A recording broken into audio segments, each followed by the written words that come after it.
সকাল থেকেই বাগদা বিধানসভায় চলছে উপনির্বাচন, আর সেখানেই তৃণমূল কংগ্রেসের প্রার্থী তথা কন্যা মধুপর্ণাকে সঙ্গে নিয়ে বুথে বুথে ঘুরছেন মা তথা তৃণমূলের রাজ্যসভার সাংসদ মমতা বালা ঠাকুর।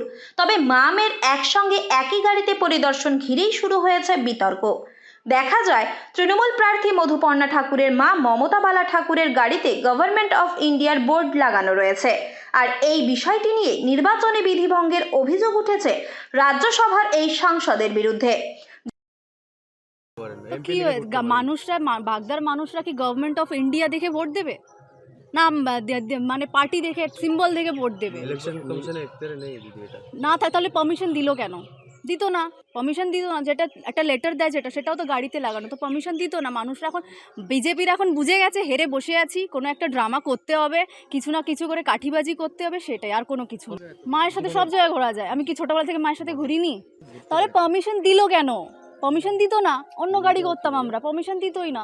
প্রবলেম তো আমি তো জানি না কি প্রবলেম হয়ে যাবে, যখন হয়েছে তখন প্রবলেম আরও যেন না বাড়ে সেজন্য ঢাকা হয়েছে। ইলেকশনের দিন প্রবলেম হতেই পারে, অনেক মানুষ, বিজেপিরা তো এখন কাঠিবাজি করার জন্য রেডি আছে।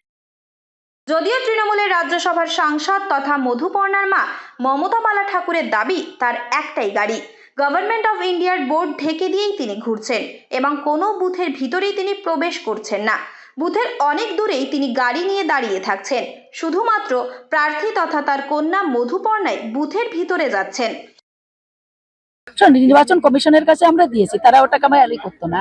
ও আমার মেয়ে, গাড়ি আমার একটা, সেখানে তার জন্য এটা নির্বাচন কমিশন যদি না দিত তাহলে আমরা করতাম না। এবার আমি তো বুথের ভিতর যাচ্ছি না, আমি বহু দূরে, আপনারাই দেখতে পাচ্ছেন, আপনারা মিডিয়ার, আপনারা সাংবাদিক, আপনারা দেখছেন যে আমি কত দূরে। এবং ওখানে মধুপর্ণা ঠাকুর, সে তার ওখানে বুথের ভিতরে গেছে, সেখানে দেখছে কিভাবে কি চলছে, সেখানে তো আমি যাইনি। আর গাড়ি নেওয়ার সঙ্গে তো ভোট দেবে জনগণ, সেটা তাহলে নির্বাচন কমিশন আমাকে কেন দিয়েছে, সেটা তাদের দায়, সেটা বলতে পারতো আমাদের। পাশাপাশি প্রার্থী মধুপর্ণা জানান, বিষয়টি নিয়ে নির্বাচন কমিশনের তরফে অনুমতি মেলায় এই গাড়ি তিনি ব্যবহার করছেন। তবে বিতর্ক তৈরি হওয়ায় বিষয়টিকে ধামাচাপা দিতে ইতিমধ্যেই গাড়ির ওই গভর্নমেন্ট অফ ইন্ডিয়ার বোর্ডটি ঢেকে দেওয়া হয়েছে বলেও জানা গিয়েছে। তবে বিষয়টি নিয়ে ইতিমধ্যেই সুর চড়িয়েছে বিরোধীরাও। এখন দেখার নির্বাচন কমিশনের তরফ থেকে বিধিভঙ্গের অভিযোগে কোনো পদক্ষেপ গ্রহণ করা হয় কিনা। উত্তর 24 পরগনা থেকে রুদ্রনারায়ণ রায়, লোকাল 18 বাংলা।